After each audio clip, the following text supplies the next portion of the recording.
Buenas noches. Durante los días de las mociones de censura de Murcia, se produjeron entre los políticos cruces de acusaciones y descalificaciones muy subidas de tono y poco edificantes.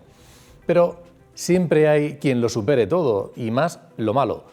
De modo que se ha quedado en poca cosa comparado con la crispación de la campaña electoral de Madrid. Los medios de comunicación nacionales, porque Madrid lo impregna todo y las consecuencias de los resultados serán nacionales, llevan continuos titulares sobre broncas, amenazas, confrontaciones, muy alejado de lo que seguramente quiere oír el ciudadano. ¿Cómo mejoraría cada uno los servicios? ¿Cómo solucionar las colas del hambre? ¿Qué piensan hacer con los impuestos? ¿El impulso a la actividad económica y la creación de empleo? ¿O la atención y ayudas a los afectados por la COVID? Pero no es así. Habría que preguntarse por qué ocurre esto. ¿Quién se beneficia o pretende beneficiarse de ello? Desde luego, no los ciudadanos, quienes lo que quieren es la mejor convivencia posible. Veremos qué ocurre el martes y sus consecuencias. Y recordemos, por cierto, que esta convocatoria fue desencadenada por las mociones en Murcia. Ante la positiva evolución en España de los afectados por COVID, en unos días se levanta el estado de alarma, lo que debe ayudar a que la dañada economía se reactive. Hoy se ha conocido que el paro ha crecido en la región de Murcia en 8.700 personas. Y tenemos que poner todo nuestro empeño para lograr, para mejorar, para avanzar en la dinámica económica. Pero ojo, no olvidemos la responsabilidad individual, que ya sabemos que es imprescindible, y tampoco que el problema es global. De modo que necesariamente tenemos que estar atentos a la solidaridad con los países más pobres y golpeados en estos momentos. Lo que está pasando en India, por ejemplo, no nos puede ser ajeno.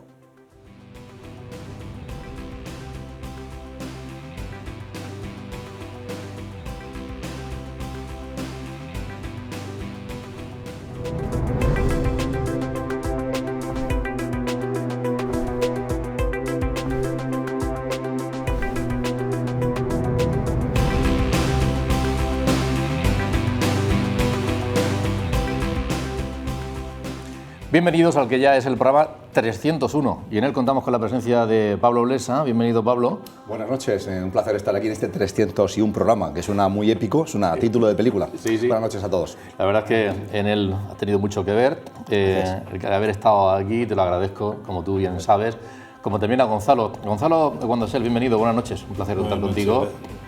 Igualmente, gracias por agradecérmelo de mí también. Y José María Moreno es el vicedecano del Colegio de Economistas de la región de Murcia y es un placer contar contigo, como siempre. Hace, por cierto, un año, yo creo, y estábamos en pandemia, yo me lo he apuntado por aquí, era el 2 de abril cuando conectábamos contigo. Han cambiado muchas cosas, otras no tantas, José María. Sí, bueno, buenas noches en primer lugar. Nada, encantado de estar aquí. Efectivamente, recuerdo que intentamos hacer un debate vía telemática. Tuvimos algún problema técnico, pero no recuerdo ya si salió o no. Sí. Efectivamente, también han cambiado muchas cosas, otras no tanto, pero yo creo que ya empezamos a tener una visión, una salida del túnel, una luz al final del túnel y ya empieza pues a haber un cierto movimiento, diría yo.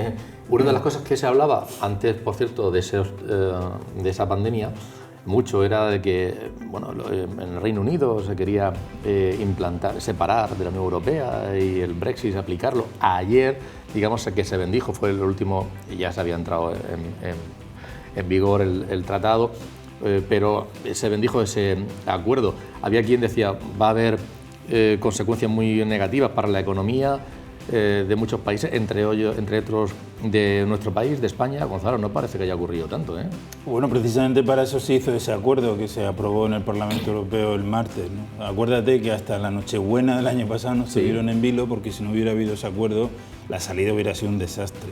Precisamente el acuerdo que se aprobó en Nochebuena y que se aprobó antes de ayer en el Parlamento por 66 votos a favor y 5 en contra, creo, y 32 abstenciones, lo que evita es eso.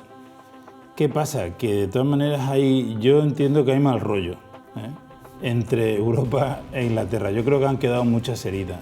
Y eso se ve, por ejemplo, en el tema de la vacunación. ¿No os parece que Inglaterra yo creo que está acelerando la vacunación porque nos lo quiere echar en cara a los europeos frente al hecho de que nosotros tenemos problemas?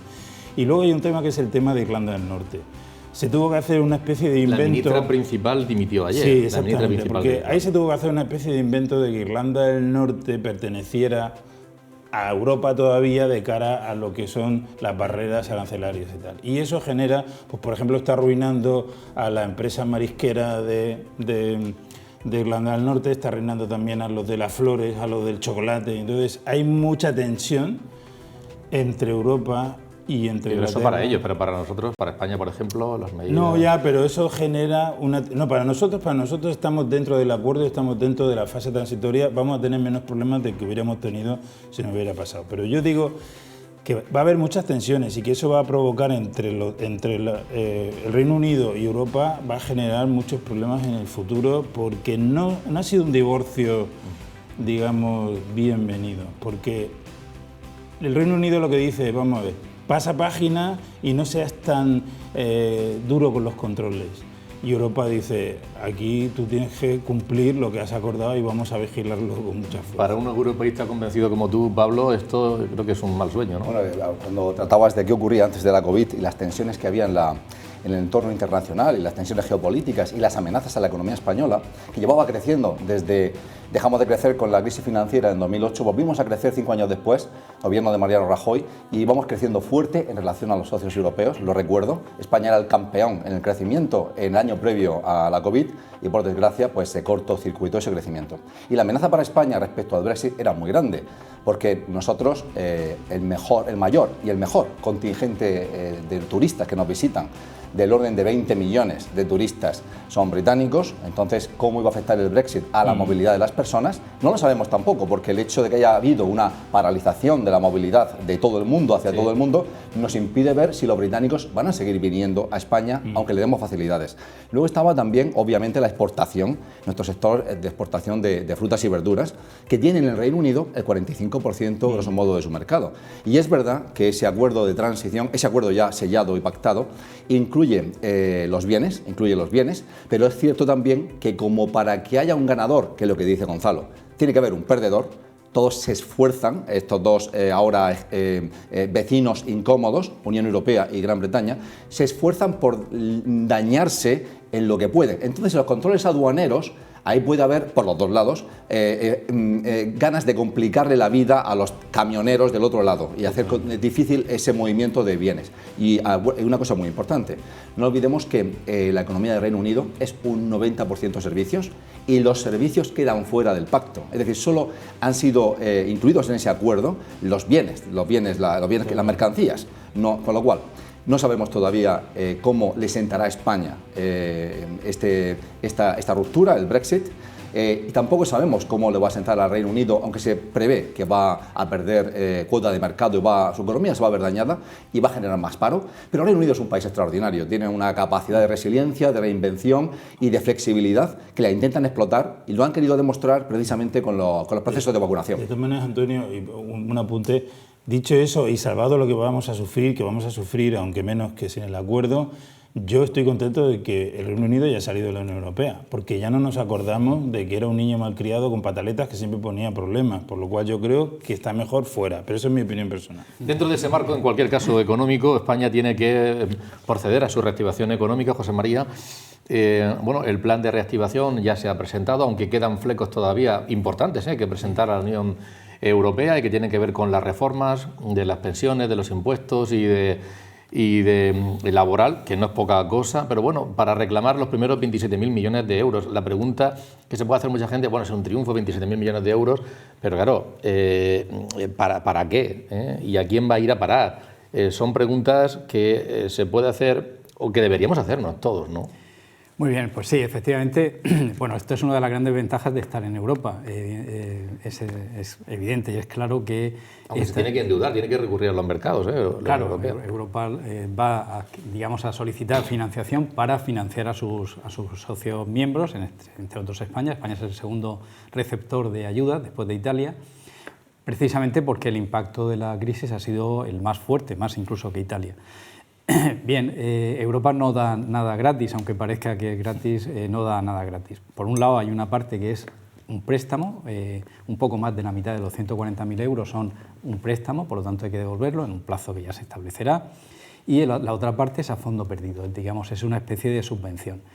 Pero incluso aunque sea una subvención, hay que determinar para qué fin se destina esa subvención, es decir, que España tiene que acreditar que va a cumplir unos determinados fines.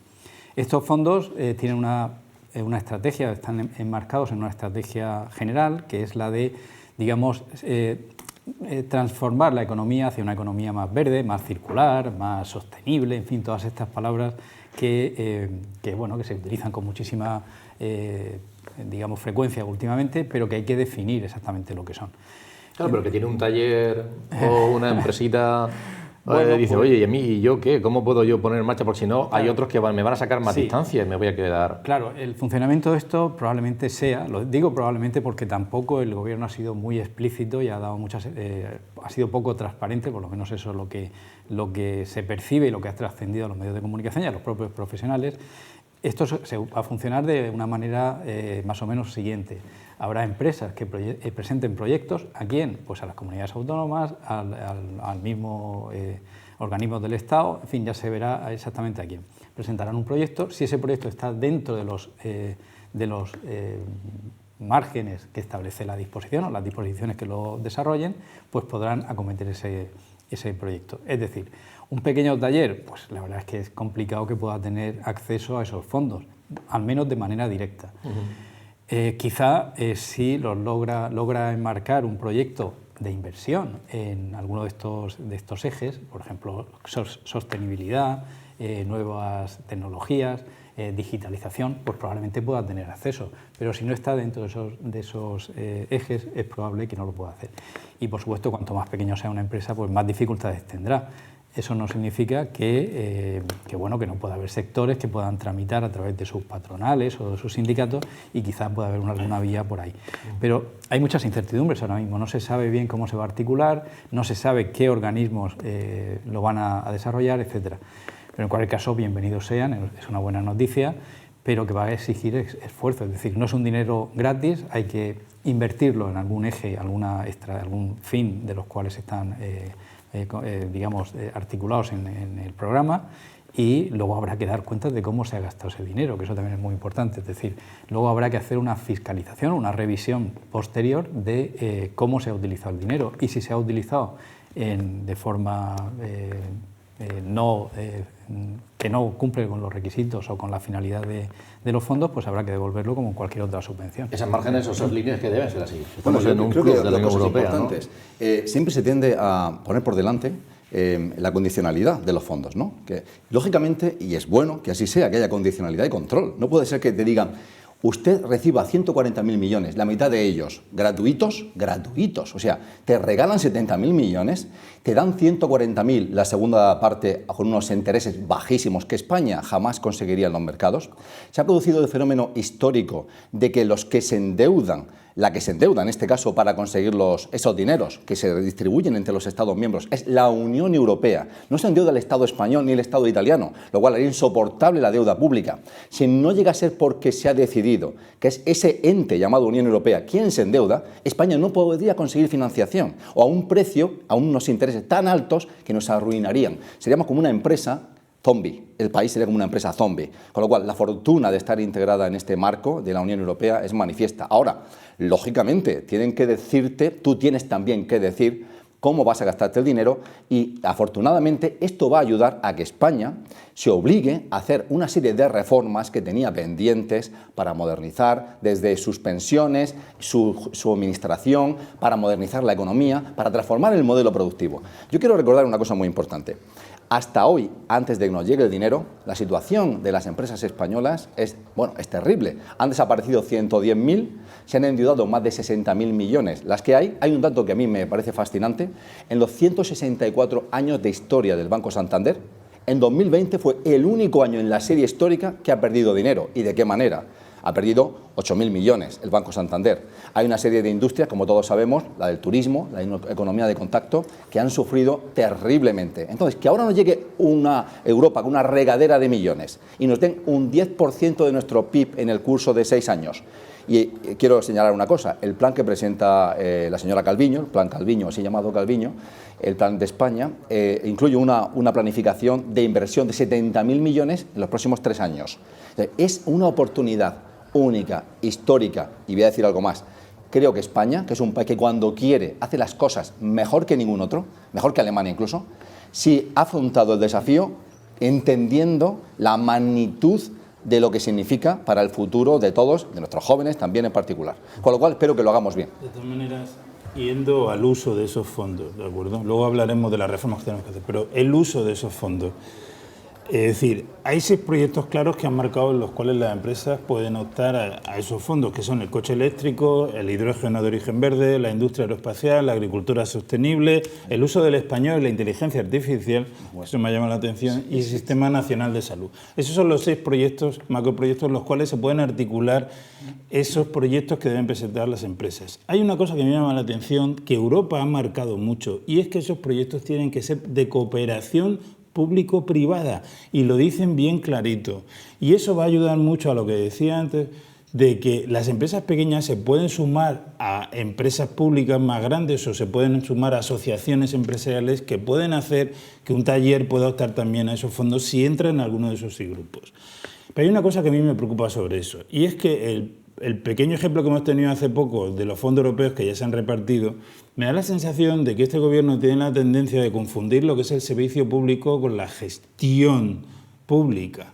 Puede haber un servicio público con gestión privada, como los taxis, por ejemplo. Los taxis son un servicio público que llevan la SP además puesta, pero gestión privada. Entonces no se puede discriminar dando solo los fondos para mejorar la gestión pública solamente a aquellas entidades que están gestionadas de forma pública. También las gestionadas de forma privada son servicios públicos. Y eso es un mensaje que quiero lanzar porque me parece muy importante. Especialmente desde la Universidad Católica, que es una entidad privada que hace un servicio público, que es la educación, y que desde luego sería... una investigación hace unos días. Es lamentable, es triste y hay que hacerlo, hay que decirlo claramente. Ser discriminados ad hoc como institución en el marco de la región de Murcia para ayudas, para fondos europeos u otros fondos, por el simple hecho de que es una institución privada, claro, pero que además haciendo un servicio público y que es sin ánimo de lucro, no olvidemos, es sin ánimo de lucro, y bien patente es que es sin ánimo de lucro, y la inversión social que realiza y cómo transforma su entorno. Entonces, a mí me parece criticable duramente la actitud de ciertos gobiernos, bueno, de la región de Murcia evidentemente, nacional, por esa discriminación ad hoc que te hace. El problema es ese, Pablo, que confundan gestión pública... Claro. Pero lo confunden interesadamente, no porque no lo saben. Yo entiendo que efectivamente otra de las ventajas que tiene estar en Europa pues es que Europa va a vigilar. Supervisa claro, va a vigilar. Es recurrible incluso muchas veces ese tipo de cosas. Pues ya le han colado un gol. Bueno, goles le cuelan muchos, pero bueno, yo creo que no va a permitir, no es de recibo que permita, entre otras cosas por razones de eficiencia, es decir, todos sabemos que la administración pública es necesaria y es muy útil y funciona bien, mejor, peor, pero funciona, pero que la administración pública por sí sola no cubre todas las necesidades, ni siquiera la mitad de las necesidades de los ciudadanos. La colaboración público-privada, la empresa privada es muy necesaria, es la parte más dinámica de la sociedad. Y de hecho, pues todos los fondos europeos, porque los fondos europeos no es una cosa nueva, es decir, esto lleva funcionando desde antes de la incorporación de España a la Unión Europea. Hay muchísimas líneas de fondos europeos que se reparten y normalmente lo que se hace es que se gestiona la disposición de los fondos por parte de una administración pública, pero normalmente la gran parte de esa ayuda pues la tienen que desarrollar empresas privadas o empresas públicas y privadas. Y yo creo que aquí no puede cambiar la situación. Por supuesto, hay entidades, o como puede ser la Universidad Católica de San Antonio, que tendrá derecho y tendrá, como cualquier otro, a presentar sus proyectos, y si entran dentro de los ejes que acabamos de decir, pues por supuesto se le abre un camino muy importante. Camino que redunda en el beneficio de todos los ciudadanos y, por supuesto, de toda la nación. José María, yo decía al principio de que hay 3 ámbitos que están ahí para que nos concedan esos dineros, 3 reformas, ¿no? Que es la laboral, la de los impuestos y la de las pensiones, que es un poco una espada de Damocles, porque la Unión Europea parece que va por un camino, incluso muchos países que también están metidos en el mismo problema económico que nosotros, tienen un camino y España pues hace una serie de propuestas que no son las más aceptadas. ¿Tú ahí qué diferencias son las que ves? ¿Dónde chirría? Bueno, yo creo que quizá, también lo hemos comentado, quizá el actual gobierno, porque estamos hablando de un gobierno que es el que tiene que defender sus proyectos y sus reformas en Europa, pues quizá tenga un componente ideológico, desde mi punto de vista, que quizá pueda ir en contra de la gestión, de lo que es la gestión de un problema desde el punto de vista económico. Impuestos, ¿no? Claro, en impuestos se plantea el debate fundamentalmente de si hay que subir los impuestos o hay que mantenerlos o bajarlos. En este caso, la situación en España, como han comentado mis compañeros, pues es complicada, sobre todo hay sectores que están muy golpeados y dependemos mucho del turismo, pues todo lo que sea subir impuestos, desde mi punto de vista y un poco desde el punto de vista de los economistas en general, hay por supuesto voces que discrepan, eso es bueno además, pues se entiende que una subida de impuestos en general lo que va a suponer es un decaimiento de la actividad económica y eso supone que aquello que queríamos hacer para ayudar lo que hace es perjudicar. Porque el objetivo es pagar, cubrir necesidades que hay especiales en otro momento. Que la vía para, digamos, reducir el déficit de conseguir recursos, hay dos posibilidades, una es recursos públicos, una es subir los impuestos, otra, paradójicamente, es bajarlos. Bien, ¿bajarlos por qué? Pues que hay evidencia de que una rebaja de impuestos, evidencia científica incluso empírica, digamos, de que una rebaja de impuestos pues a la larga supone una mayor actividad y esa mayor actividad lo que hace es compensar esa bajada de impuestos en un plazo relativamente corto. Claro, lo que sí parece evidente es que si subimos ahora mismo el IVA o establecemos una tasa, un peaje por las autovías, etcétera, como se está comentando, pues eso deprime la actividad económica. Y si lo que queremos es que haya empleo, que haya mayor dinamismo, pues parece difícil. El problema se plantea en España porque partimos de una situación estructuralmente mala, es decir, España tenía ya un déficit importante, este año el déficit se estima en un 12% del PIB, es una cantidad muy elevada, prácticamente lo que vamos a recibir de Europa en estos años, y hay que corregir esa situación. Y esa situación tan negativa no existe en Alemania, no existe en otros países, tienen mucho más margen de maniobra. Nosotros entendemos que la subida de impuestos no debe, digo en general, como siempre, debe hacerse, si se hace con mucho tiento, con mucha prudencia, y entendemos que sería mejor mantener o incluso rebajar alguna figura impositiva y cambiar a lo mejor alguna por otra. Gonzalo. No, yo estoy de acuerdo con José María. Yo creo que hay que hacer un análisis serio, evidentemente. Hay evidencia empírica, la famosa curva de Laffer, que el primero que la utilizó fue Reagan en el año 81, de que en determinadas circunstancias bajando los impuestos lo que provoca es un aumento de la recaudación. Yo no digo que esa sea la situación, pero que hay que estudiarla de luego. No siempre hay que asumir que subiendo impuestos se recauda más, porque te puede llevar la paradoja de que subiendo impuestos recauden menos, porque lo que hace es frenar. Lo que sí tengo claro, y me voy a agarrar unas palabras de Gabilondo el otro día en el debate, que no es el momento. Yo creo que no es el momento de subir impuestos, sinceramente lo creo. Bueno, me gustaría añadir que, uno, nadie está pidiendo a España que suba impuestos. De hecho, la política europea actualmente es decirle a los estados, usted gaste. Todavía el Banco Central Europeo, que dirige la señora Christine Lagarde, está echando dinero al mercado de manera con efusión, con alegría, manguerazos de dinero. Nadie le ha pedido a España y a ningún país miembro que se ajuste el cinturón. Sabéis que hay un pacto de estabilidad en el marco europeo que obliga a los países a ajustarse a un gasto. Lo que se ha hecho es decir, señores, olvídense del pacto de estabilidad y gasten lo que les dé la gana. Y hasta dentro de 2 años no se espera que nos digan, bueno, cuando superemos la crisis, cuando se crezca, bueno, ahora un plan, eso también lo pide el Banco de España, porque en el fondo el endeudamiento es nuestro y de nuestros hijos. Lógicamente España también quiere, como una empresa que funcione bien, no tener una deuda masiva que te está hundiendo y deprimiendo. En segundo lugar, señalaba muy bien José María que España ha sido el mayor receptor de fondos europeos en la historia.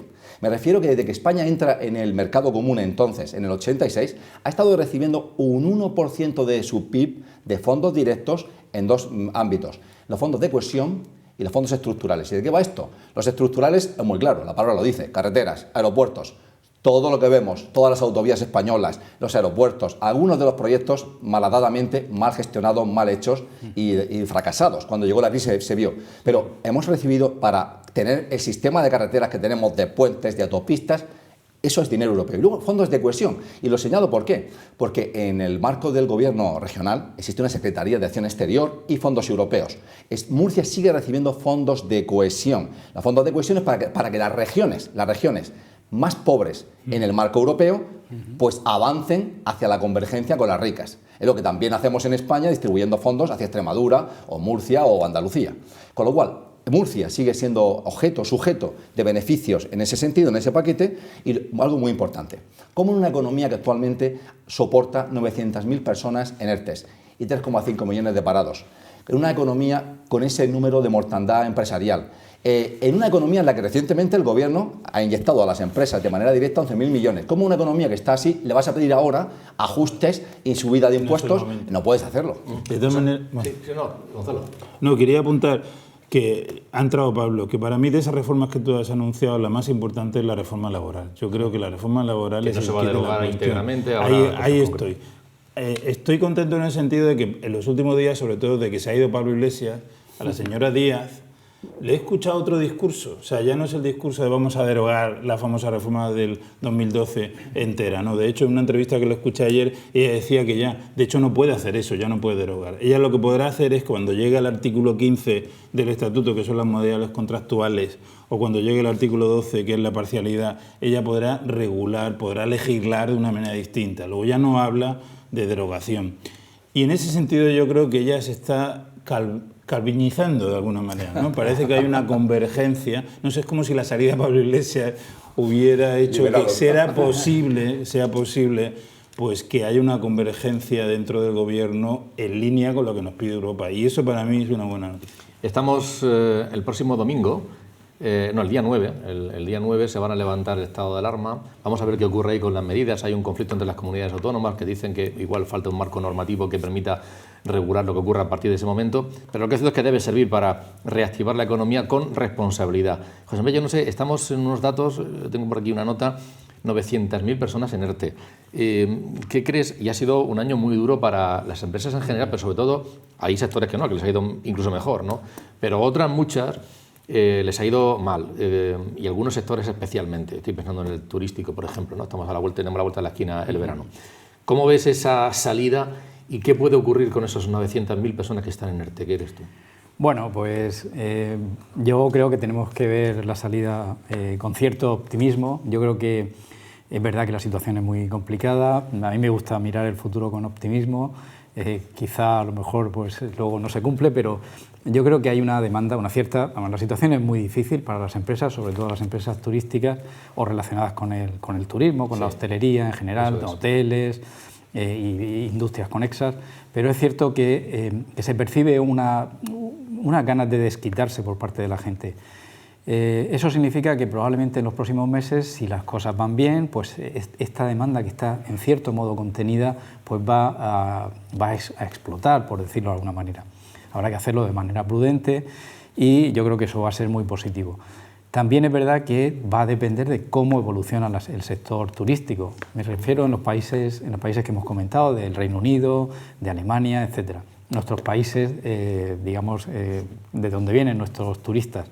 Si se implanta una especie de pasaporte, una especie de acreditación de que hay seguridad sanitaria, pues yo creo que hay una demanda contenida que no vamos a llegar de la noche a la mañana a lo que estaba antes, pero que gradualmente lo vamos a hacer.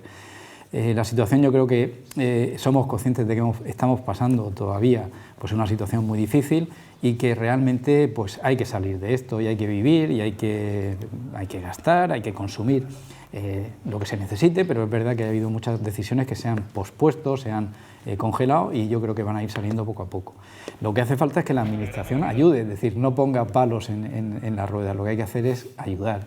Y si eso funciona, yo creo que poco a poco este año se hablan de crecimientos menores de los que se estimaban, pero yo creo que en el ambiente ya se empieza a percibir una cierta alegría, se empieza a ver que las vacunas son útiles, que nuestros mayores no se contagian, hay un índice de fallecimiento mucho menor y yo creo que todo eso es muy positivo y al final va a cundir entre la economía. ¿Esos 900.000 puestos podrían resolverse? Hombre, yo creo que a corto plazo es demasiado optimista el que se puedan recolocar todos. Pero bueno, yo si se reabsorbiesen un 50%, yo creo que sería una solución magnífica. poco a poco deberían de ir, incluso los fondos europeos, por supuesto, deberían ir pues haciendo que la economía vuelva a funcionar. Ha dicho antes Pablo o Gonzalo, no sé, que España es un país magnífico, que es un país que cuando se pone lo logra. España ha llegado a exportar... pero te referías al Reino Unido, ¿no? Lo he dicho yo, que tú y yo pensamos igual, pero no lo he dicho. No, también, sí, España ha asombrado en estos años de crisis, de la anterior crisis económica, con su volumen de exportación, que ha sido muy superior en términos de PIB, el crecimiento respecto a países como Alemania, y ha sido el país de todas maneras, José María y Antonio y Pablo, yo creo que España tiene un problemón gordísimo, que es el paro juvenil. Os recuerdo que tenemos un 40% cercano a Grecia. De esas personas que están en ERTE, precisamente los que no están saliendo son los jóvenes, por lo cual redunda todavía más en el problema que tenemos. Y además es un problema que es nuestro, porque en otros países de Europa que están en una situación parecida no tienen ese problema del paro juvenil. Esto viene pues que tenemos, incluso desde época de dictadura, un mercado del trabajo que es muy rígido y que todos los gobiernos de democracia, todos, de todos los colores, no han tenido, digamos, las narices de entrar a saco y de hacer un mercado que sea abierto, que sea flexible y que sea libre. Solamente Almunia en su momento hizo una pequeña reforma, pero reajustar. Pero ahí sigue estando el problema. Y es un problema político, porque los políticos no han sido capaces de arreglarlo. Ahora el Reino Unido, siguiendo la línea que dice Pablo, que es verdad que es un país muy adelantado, ha hecho un plan de urgencia para el primer empleo de los menores de 24 años, en un año. Veremos qué pasa, pero ese es el tipo de cosas que tenemos que copiar. Porque fíjate, los jóvenes en España tienen un problema gordísimo. Primero, porque los jóvenes preparados, los que están preparados, los que tienen estudios universitarios y tal, son los que están sufriendo las reducciones de salarios.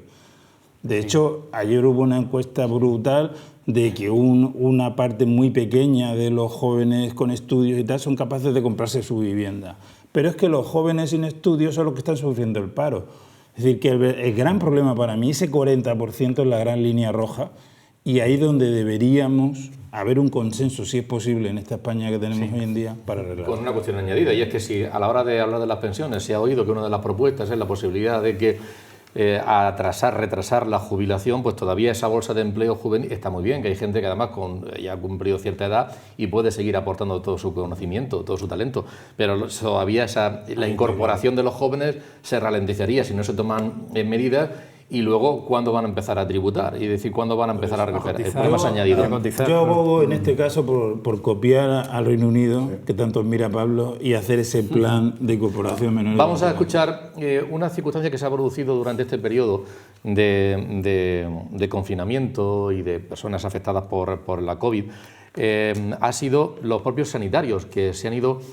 han sufrido muchos de ellos la enfermedad, que se han ido a la baja, y hay un problema de cómo abordarlo. Hemos recurrido a José Manuel Vicente Pardo, que es jefe de la unidad médica del equipo de valoración del Instituto Nacional de la Seguridad de Guipúzcoa, pero es además el director de la Cátedra de Medicina Evaluadora y Pericial de la UCAN, y ha hecho un estudio junto con Araceli López, que está con él, Araceli López, sobre esas consecuencias, sobre los profesionales sociosanitarios. ¿Qué está pasando? Porque se cree que la COVID es una enfermedad profesional, se les ha reconocido como así, pero no es del todo así, lo explica él.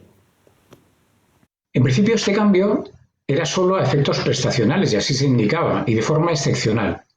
Es decir, a efectos prestacionales quiere decir que solo en cuanto a la cuantía económica de la baja, y a efectos temporales mientras persistan las medidas sanitarias de la pandemia. Pero no se incluía expresamente a la COVID en personal sanitario y sociosanitario como enfermedad profesional. Bueno, ¿esto qué supone? Pues supone el que si no se incluye como enfermedad profesional a todos los efectos, las secuelas derivadas de ello no tienen la condición de imprescriptibles que la tiene la enfermedad profesional. Es decir, alguien a quien se le ha considerado una enfermedad profesional puede solicitar las prestaciones, la incapacidad derivada de esa contingencia cuando fuera, aunque supere la edad de jubilación. Esto es importante porque estamos hablando de una enfermedad de la que desconocemos las secuelas. De hecho, se está viendo cómo hay gente que, habiendo superado el proceso, persisten los síntomas, incluso que hay gente que tiene recaídas en sintomatología o en secuelas tiempo después. Esto es importante además en el personal sanitario y sociosanitario porque es un personal añoso, es decir, la media, sobre todo el personal sanitario, es muy elevada, lo que quiere decir que la evolución de una enfermedad siempre se supone peor. Y si nos vamos al cuadro de enfermedad profesional, ahí se habla de auxiliares, se habla de personal médico, es decir, que nos parece que no hay razón para que la COVID que padece el personal sanitario y el personal sociosanitario en el ejercicio de su trabajo, pues sea incluida como enfermedad profesional. Esa es una de las cuestiones clave. Y luego otra importante también, en la que nos aclara y nos aporta un informe, un estudio que ha hecho y que han publicado además muchos medios de comunicación a nivel nacional, y es la COVID persistente. Se han producido 1.200.000 bajas laborales de personas afectadas, pero resulta que 100.000 bajas se han alargado más allá de los 3 meses. Y a veces por síntomas, no se conocen los síntomas posteriores después de la crisis más grave del COVID, desaparecen síntomas, vuelven a aparecer y muchas veces los profesionales se encuentran con problemas graves y el propio paciente también no sabe cómo solucionar o afrontar esa situación, y las empresas también qué ocurre con las bajas. Es un problema sin resolver también por parte de la Administración, como pone de manifiesto José Manuel Vicente. Testimonios de algunos trabajadores vienen relatando que el médico les ha mantenido la baja por COVID durante un tiempo, los días que fueran, y que luego, siguiendo con síntomas, algunos trabajadores refieren que el médico cambia el código de la COVID y lo que hace es introducir un código de una enfermedad distinta. Bueno, sorprendentemente he oído algún testimonio de algún enfermo que dice que el médico lo que le ha hecho es poner febrícula. La consideración de los síntomas persistentes es que si siguen siendo persistentes e incapacitantes, no se puede dar el alta y una baja al día siguiente con otra consideración diagnóstica. Es decir, que hay que mantener la baja y mantenerla en el tiempo mientras continúe esa situación incapacitante laboral. Luego, igual lo que sería correcto, lo que sería adecuado es ¿qué entendemos por síndrome post-COVID? La OMS, en diciembre del año pasado, señaló que el COVID prolongado, el long COVID, iba a tener un código expreso en la clasificación internacional de enfermedades. Y ese código sería para la denominación de síndrome post-COVID. Así que tendríamos que hablar de síndrome post-COVID en aquellos supuestos en que, pasando el tiempo de la recuperación del proceso agudo, sin embargo el paciente continúa con síntomas de la enfermedad. Y además la OMS establece un tiempo, y ese tiempo dice que será aquellos síntomas que persisten más allá de las 12 semanas del proceso agudo. Porque yo creo que en este momento probablemente tener un protocolo clínico sería una herramienta muy útil para el médico de atención primaria para hacer un seguimiento de estos pacientes que mantienen esos síntomas durante tiempo. Hay que tener en cuenta que ese síndrome post-COVID se da tanto en los que estuvieron hospitalizados, donde por supuesto es más frecuente, que en pacientes que han estado en tratamiento a domicilio. José María, no es un problema menor. Y aparte de la cuestión sanitaria, no vamos a entrar en esa porque esta mesa no nos toca, pero hablando de cuestión laboral y económica, de relación trabajador, empresa, administración y demás, es un problema tanto en el personal sanitario como en el ciudadano de a pie también, sí. ¿no? Sí, yo creo que, bueno... Los despachos estaréis encontrando estos problemas con frecuencia también. Sí, realmente esto pone de manifiesto una vez más una enfermedad, digamos, la dimensión de esta enfermedad, una enfermedad que todavía no se conoce en todos sus términos, no se conocen bien las secuelas. Estamos viendo como empleados que en muchos despachos, en muchas empresas han pasado la enfermedad y luego posteriormente siguen teniendo problemas, no llegan a tener el nivel de salud que tenían previo al COVID. Y el problema que plantea pues es al final de recursos públicos. Al final estas bajas, el reconocimiento o no de la enfermedad profesional y la baja correspondiente, pues el que sea enfermedad profesional o no, pues tiene un tratamiento económico distinto y supone pues cobrar más o menos del organismo pagador, que en este caso es la Seguridad Social. Por lo tanto, es muy importante ver cómo al final casi todo acaba en la economía, y supone que el Ministerio o la Tesorería de la Seguridad Social tiene restricciones para reconocer una serie de derechos, en definitiva porque no tiene disponibilidad o recursos suficientes como para afrontarlos. Y vemos que todo esto se refiere, al final se reduce a si ese reconocimiento supone un cobro mayor o menor. El profesional, lógicamente, va a defender, y estamos viendo que parece que hay muchas incertidumbres y que probablemente habrá que reconocer una enfermedad específica para el síndrome COVID. Pablo, yo quería apuntar una cuestión. Se levanta el estado de alarma, pero los problemas de COVID global debemos ser solidarios, sin duda alguna, con todos los lugares, todas las personas, todos los seres humanos que lo están padeciendo. Primero, sobre todo por eso, por la solidaridad personal, y luego también porque por la globalización, lo que ocurre malo en un sitio nos ocurre a todos. Estamos viendo ahora mismo los datos terribles y las imágenes tremendas que están sucediendo en algunos países, por ejemplo, en la India. Hemos hablado con un alumno, con un estudiante de aquí de la universidad, que está aquí desde el principio de curso, pues desde octubre, septiembre, octubre, está aquí en Murcia y está estudiando Ciencia de la Actividad Física y del Deporte en inglés. Es de la India, él se llama Partaf Rajib, y vamos a escuchar, es de Nueva Delhi, y vamos a escuchar su testimonio porque a través del teléfono y de internet está en contacto, lógicamente, con los familiares, con los amigos, y nos cuenta lo siguiente. La situación en la India es muy mal. Ahora, en mi familia, mi madre y mi hermano están positivos de COVID, y lo sé que las cosas han que cambiar, porque si no, India es muy grande, y en todas las partes hay personas que están acumulados de COVID. En partes como Nueva Delhi o Mumbai o más o menos partes del sur, la situación de enfermedad está muy bajo. No podemos salir de casa, y solo para las cosas muy importantes como de educación, de trabajo. Sí es muy importante, trabajo del gobierno más o menos, o no. Porque mi padre tiene su propio negocio, pero él no puede pasar por las calles o pasar por su negocio, nada. Es totalmente cerrado. Con ayuda con países internacionales como Estados Unidos e Inglaterra, es posible mantener un tipo de to maintain a kind of balance, en equilibrio, para que mejora las condiciones después de un tiempo. Pero ahora la ayuda yo creo que lo más necesita en India. Yo confío mucho, pero no lo sé. Estoy aquí y pienso que todo va a salir bien.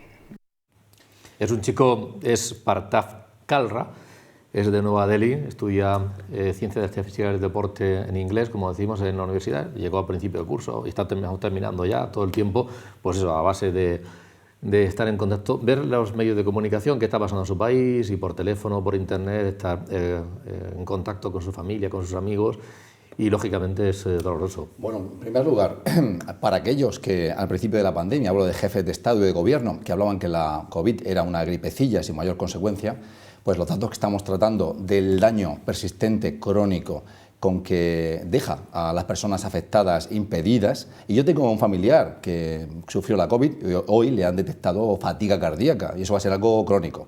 Y otros familiares, amigos o alumnos que han contado experiencias espeluznantes en sus hogares, donde todos los miembros se vieron afectados por la COVID, y uno, por ejemplo, el padre, terminaba en la UCI, perdido en la UCI. Otros, la madre y la chavala, que nos habló del tema, no conseguían llegar desde la cocina al dormitorio, de la fatiga que tenían, y también hemos tenido experiencias conocidas de alguna persona en la institución que perdió a padre y madre con una semana de diferencia, con lo cual nada de gripecillas. Y precisamente uno de los países más afectados del mundo por la COVID es Brasil, cuyo presidente Bolsonaro pues decía que la COVID era una ligera gripecilla, y ahora está la India. Y en socorro de la India, que es un país continental, es un continente en sí mismo, con 1.200 millones de habitantes, la Unión Europea y Estados Unidos, también porque India hace de buffer y es un contrafuerte contra China, la Unión Europea y Estados Unidos están determinados a ayudar a la India, que al principio parecía que no, que en la India, que es una población muy joven, no iba a haber un impacto grande.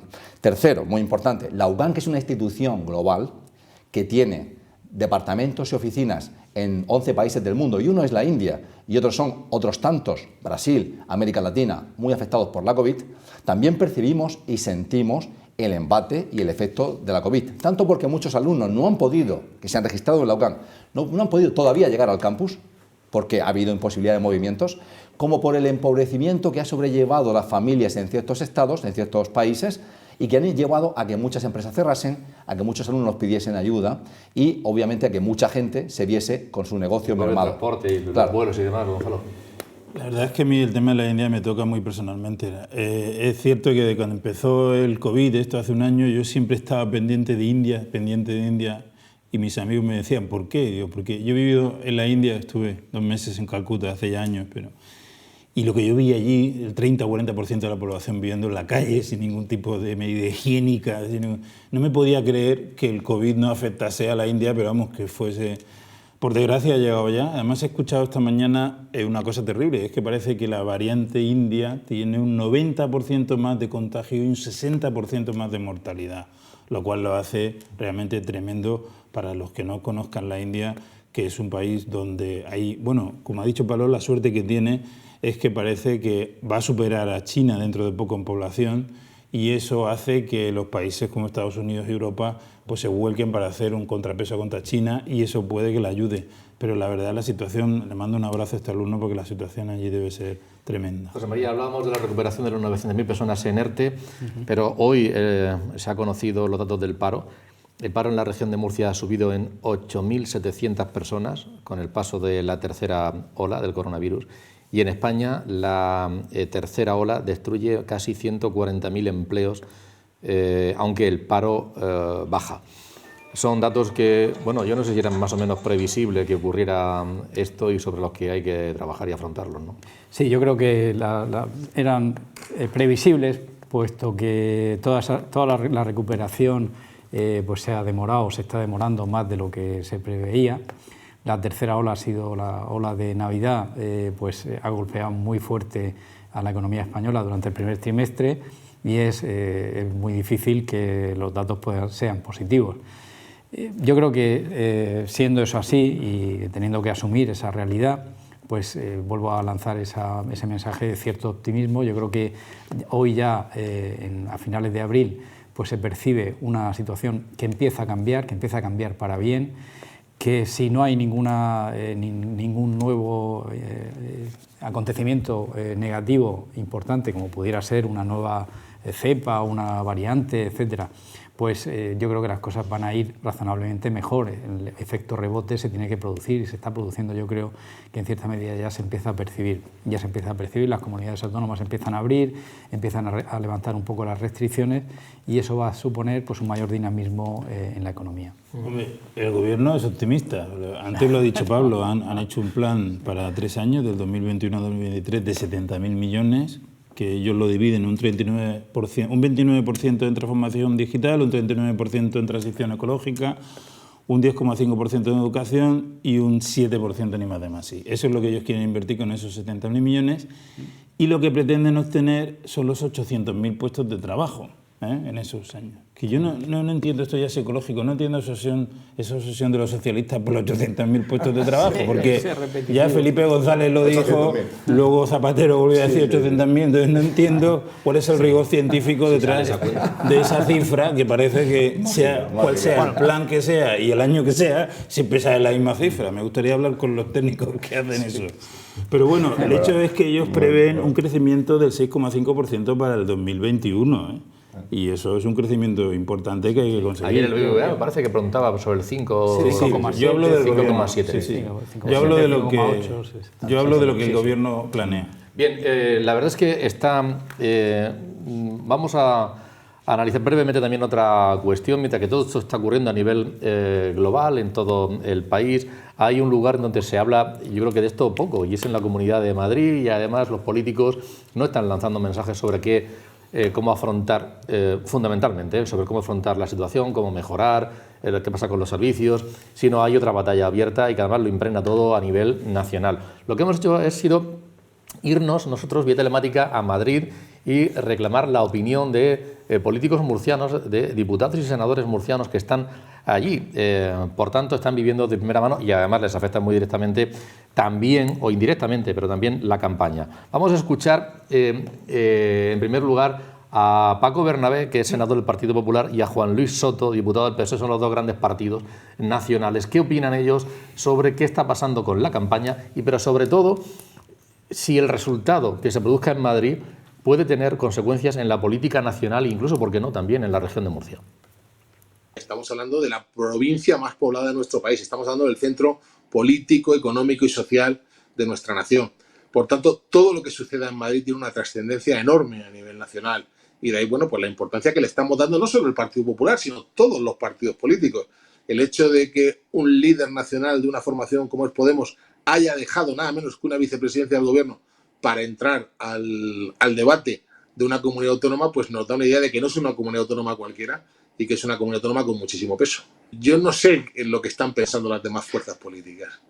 Sí estamos viendo, pues como hay determinados líderes o candidatos, léase Gabilondo por el PSOE, que donde hace 2 semanas decía que bajo ningún concepto iba a gobernar con Podemos, la semana pasada nos descubrió que no, que sí, que con Podemos, que con Más Madrid, con toda la extrema izquierda radical. Ese es el PSOE hoy.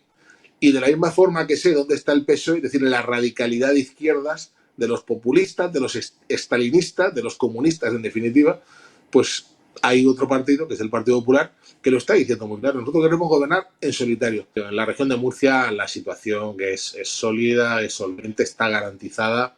Hay unos acuerdos de gobierno que ha dado lugar a un ejecutivo mucho más fuerte, mucho más serio, mucho más solvente y, desde luego, mucho más honesto y comprometido que el que había anteriormente. Ciudadanos ha demostrado que eso de que era el partido de la veleta se ha quedado corto. Es el partido de la traición, es el partido de los sin principios, es el partido de venderse al mejor postor solo por sillones. Lo vimos a nivel regional, lo estamos viendo en el Ayuntamiento de Murcia, firmando nada menos que una moción de censura con Podemos, con los que dijeron que jamás en la vida harían nada. Esos Ciudadanos. En cambio, Fernando López Miras tiene un proyecto serio, un proyecto definido, un proyecto al que se han sumado la gente seria de Ciudadanos que quería respetar lo pactado, lo que se firmó hace 2 años, y del que se han sumado otros diputados que estuvieron en Vox, en lo que, con mucho acierto, creo que Teodoro García Egea, nuestro secretario general, ha dado en llamar la reunificación del centro-derecha que ha empezado en Murcia. Hay una preocupación por las consecuencias que pueda haber en la política nacional y que puedan afectar a los intereses generales del país, de España. Esa deriva del Partido Popular hacia el extremismo, en esa alianza con la ultraderecha y que ya es una realidad en la región de Murcia, nos preocupa muchísimo en un momento muy difícil, en el momento más duro, consecuencia de esta maldita pandemia que tanto daño ha hecho desde el punto de vista económico, social y sanitario. Los socialistas somos la única alternativa progresista, seria, razonable, centrada frente al odio, frente al discurso del enfrentamiento, de la confrontación, de la división, y somos la única alternativa progresista frente a 26 años de gobierno del Partido Popular en la Comunidad de Madrid. Hacemos también un llamamiento al resto de formaciones políticas para que se sumen y que hagan posible esta realidad y esta alternativa frente al Partido Popular y su alianza con la ultraderecha. Lo que está ocurriendo en esta tierra es algo inédito no solo en nuestro país, sino en el conjunto de la Unión Europea. Es la primera vez que un gobierno autonómico se caracteriza por tener al 50% de sus consejeros y sus consejeras con la condición de tránsfugas. Es la primera vez que se acomoda a la ultraderecha. Y además otra de las características del gobierno autonómico es que está sustentado, respaldado por más de un 15% de diputadas y diputados en la Asamblea Regional que son también tránsfugas. Son las opiniones de estos senador y diputado del Partido Popular, Partido Socialista. Vamos a escuchar ahora lo que nos dicen Joaquín Robles, diputado de Vox, y Miguel Sánchez, senador de Ciudadanos. Bueno, hay circunstancias que han convertido a estas elecciones en una especie de antecedentes generales. Circunstancia de que el antiguo presidente, el señor Iglesias, ha irrumpido el gallo de Atila en esta campaña electoral y parece especie de plebiscito en torno al líder de poder. Podría quedar fuera, Dios lo quiera, de la Asamblea Regional, iniciar así ya un declive total de su figura política y del nefasto partido que él gobierna. Y entonces esa es una de las claves. Quizás, aunque estas elecciones son autonómicas y ya se sabe que los resultados de las autonómicas pues varían bastante con relación a las generales, y en nuestro caso pues especialmente es bastante notorio, ¿no?, la diferencia que hay entre los resultados que obtenemos en generales y los resultados que obtenemos en autonómicas, pero sí que puede servir de piedra de toque para preguntar por dónde podrían ir los pactos electorales en unas hipotéticas generales. En Murcia yo no creo que López Miras vaya a convocar elecciones teniendo las encuestas como las tiene. Bastante improbable. Creo que intentará agotar la legislatura y esperar que por otros medios la estimación de votos del Partido Popular suba. Ahora mismo nosotros somos la primera fuerza política en Murcia después de las elecciones de noviembre de 2020. No hemos hecho más que crecer. Nuestras encuestas son muy favorables y López Miras, desde luego, no creo en modo alguno que vaya a arriesgarse a unas elecciones autonómicas que encima no vayan acompañadas de unas municipales. Porque si van acompañadas de unas municipales, hay opciones, puesto que mucha gente pues no pone una papito y de otro. Pero si fueran solamente unas autonómicas, probablemente se encontraría con una victoria de Vox, y eso es lo último que le gustaría tanto a López Miras como a Teodoro García Egea. Sería un fracaso rotundo. No cabe duda de que van a condicionar, obviamente, es la Comunidad de Madrid, es la capital del reino, y bueno, Madrid, todo lo que pase allí tiene trascendencia en el resto de España. Yo estoy convencido de que los resultados, claro que van a condicionar en todos los partidos, para bueno y para malo. Yo creo que las alianzas están bastante claras. Yo creo que ahora mismo se han conformado unos bloques bastante sólidos y las alianzas de unos y otros están bastante claras. Bueno, desgraciadamente estamos en la confrontación, en los bloques, en las trincheras. Se ha elevado el discurso, se ha elevado el tono del discurso, y bueno, eso a mí me preocupa. Me preocupa que los políticos de manera irresponsable hayan elevado el tono y que se estén consolidando bloques y se esté dejando un poco vacío y expedito el centro político y la moderación. Yo creo que no va a cambiar mucho el panorama político. Yo creo que en Murcia no va a haber convocatoria de elecciones hasta el 23, más que nada porque el presidente López Miras se ha garantizado unos apoyos inquebrantables, y bueno, yo creo que esto no va a condicionar para nada lo que pase en Murcia. Al revés, ha sido Murcia la que ha condicionado el resto del país. En este caso Murcia ha sido aquí es donde empezó todo, y no va a volver. Murcia, para bien o para mal, desde mi punto de vista va para mal. El presidente pues se ha buscado unas alianzas reprochables desde mi punto de vista, pero sólidas, unas alianzas sólidas que le van a hacer que mantenga la gobernabilidad sin ningún problema hasta 2023.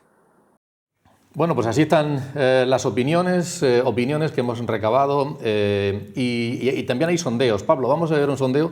Antes de empezar el programa tú planteabas que en el país, es el que estamos viendo ahora mismo, según este sondeo, no hay fuga de votos entre partidos. El Partido Popular, y si es que pactara con Vox o llegara a un acuerdo para la gobernabilidad o para apoyar para el nombramiento de Isabel Díaz Ayuso, ganaría. Hay una mayoría amplia. Ciudadanos, bueno, la verdad es que hay sondeos que dicen que sí, pero Ciudadanos hay algunos que dicen que no entraría, que no superaría el 5%. Y bueno, Más Madrid le está acercándose bastante al Partido Socialista, ¿no? ¿Qué cabe decir? Está bien confrontar, yo creo que dos trabajos demoscópicos, hay tantos, pero elegir dos. Uno, el del CIS, que es el único que ha dado en algún momento un repunte, un crecimiento al bloque de izquierdas, fundamentalmente al PSOE, y lo ha incluso situado como potenciales ganadores. Es el único en todo el planeta, el único trabajo, el de Tezanos, que apunta a esa tendencia. Por lo demás, este que tú muestras me parece relevante porque lo publica El País y porque está fundado en más de 3.000 entrevistas, 700 más que el CIS.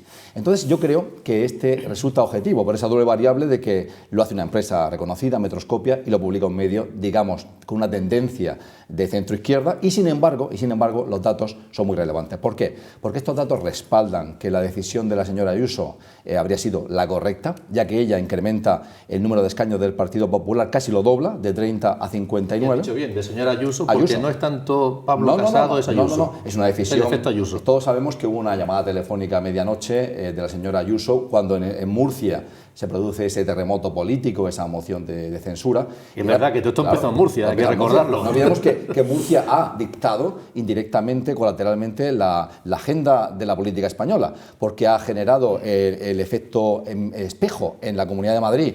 Tan pronto aquí se manifestó esa apuesta PSOE-Ciudadanos por descabezar, por expulsar al Partido Popular, ella activó el llamado botón nuclear y lo que hizo es consultarle a Pablo Casado, que no pedirle permiso, que es distinto, ¿no? Ella lo llamó y le dijo que iba a activar esa prerrogativa suya, que es convocar elecciones.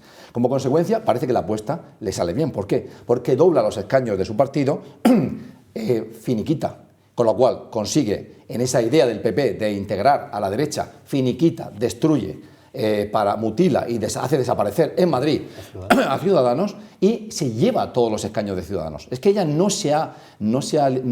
ha limado la intención de voto, perdón, ni los escaños de Vox. Esto es muy importante. Quizá la señora Ayuso, que está voxificada en su posición política, no ha limado escaños, no ha desgastado a Vox. Quizá Vox hubiese crecido más si en vez de ser Ayuso la candidata del PP fuese otra. Pero en esta misma encuesta, Vox crece un escaño. Entonces, la suma de los 59 escaños de Ayuso más los 13 que le dan a Vox es una mayoría absoluta de 72 escaños, la mayoría 69, pero en el bloque de la izquierda vemos un fenómeno curioso y es que el PSOE obtendría un pésimo resultado, quizá el peor resultado desde el año 96, se desplomaría en beneficio de un partido que no ha cuajado a nivel nacional, que es la escisión de Íñigo Errejón de Unidas Podemos, Más Madrid, cuya líder, Mónica García, obtiene unos resultados, una valoración muy buena y le lima crece 5 escaños que se los lima a este partido. Y no hay efecto Pablo Iglesias. Bueno, sí hay efecto Pablo Iglesias, porque Pablo Iglesias, no olvidemos que ahora mismo en la Asamblea actual su partido tiene 7 escaños, sube a 11. Es verdad que cuando Pablo Iglesias crece 5 escaños, no está nada mal, ¿no? O sea, que va a ser concejal en la oposición, después de haber sido vicepresidente del gobierno. Lo bueno que quizá que ha hecho Murcia por la política nacional es convencer a Pablo Iglesias que su vocación es una vocación mitinera y que Pablo Iglesias lo ha declarado, va de salida en la política, con lo cual ha dejado la vicepresidencia del gobierno, muchos se aliviaron, se ha señalado en esta mesa que la señora Díaz, la nueva potencial líder de ese partido y ministra, ahora vicepresidenta del gobierno, tiene una línea bastante distinta, más moderada, eso es bueno, y luego además que el señor Iglesias aterriza en el fango de la política mitinera, en la campaña electoral, pero dice que se va del partido y se va de la vida pública. Con lo cual, no obstante, hay un crecimiento. Pero aquí hay un punto importante. Los datos de esta encuesta dan 64 escaños al bloque de izquierdas, solo estaría, cierto, a 5, y las encuestas son traidoras, pues ya veremos. Vamos a ver. Vamos a terminar brevemente Bueno, 30 segundos. Sí, no, es ¿Qué va a pasar? Quería apuntar simplemente que la línea de Díaz no es más moderada, sino más pragmática. ¿Qué va a pasar? Más moderada, más pragmática, está bien esa diferencia. Sí, yo creo que hay una diferencia. ¿Qué va a pasar? Yo creo que el nuevo PSOE va a ganar al viejo PSOE, y el nuevo PSOE para mí es Errejón y es más Madrid. Nuevo PSOE, lo dejo ahí, nuevo PSOE. Y yo creo que si le dieran 2 semanas más, Ayuso conseguiría la mayoría absoluta. Bueno, vamos a aprovechar una cuestión. Decimos, bueno, esto puede tener consecuencias en la región de Murcia, en los ciudadanos de Murcia. Lo que sí tiene consecuencia, José María, es la declaración de la renta, que estamos en plena época, y resulta que José María es asesor, y vamos a pedirle que nos eche una mano, que nos dé alguna pista. ¿Hay alguna novedad importante? Las personas que han estado... Dos cosas. ¿Hay alguna novedad? Y las personas que han estado en ERTE, ¿qué va a pasar con ellas? ¿Que hay dudas? Bien, pues novedades, no hay novedades significativas en la campaña de renta de este año. Hay algún pequeño retoque y alguna pequeña modificación, pero sustancialmente no las hay. Hay alguna deducción quizá adicional en la Comunidad Autónoma de Murcia que yo animo a que se tengan en cuenta y que se estudien. Si nos da tiempo, pues comentaremos guardería, material escolar, acogimiento de personas mayores, pero no pueden estar unidos por vínculos de parentesco, por hijos que hayan nacido en este ejercicio 2020. También hay una ayuda, en fin, por mejora en instalaciones que ahorren agua o supongan una mejora energética. También puede haber vivienda habitual, inversiones en vivienda habitual con esos fines. Jóvenes también por vivienda, menores de 35 por vivienda, años. Efectivamente. Todo ese tipo de deducciones pues son aplicables a los ciudadanos de la región de Murcia y yo creo que son interesantes que se conozcan y que se estudien. La gran novedad que plantea la campaña de renta pues es una novedad que viene inducida por la pandemia, por la COVID. Desgraciadamente hemos hablado de que ha habido muchos trabajadores que han ido a la situación de ERTE y se ha producido un fenómeno pues curioso. La declaración de la renta hay que presentarla con unos límites y unos límites que son mucho más reducidos si hay más de un pagador. Es decir, si se obtienen rentas de dos fuentes distintas. En este caso, los trabajadores que hayan estado en ERTE pues han recibido rentas, sueldos de sus empresas y sueldos del Servicio de Empleo del Servicio de Empleo, el Servicio Estatal de Empleo, el SEPE, el conocido SEPE.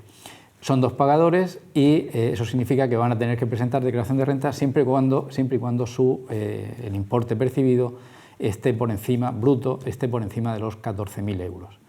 Significa eso que muchos de estos trabajadores van a tener que hacer declaración de renta.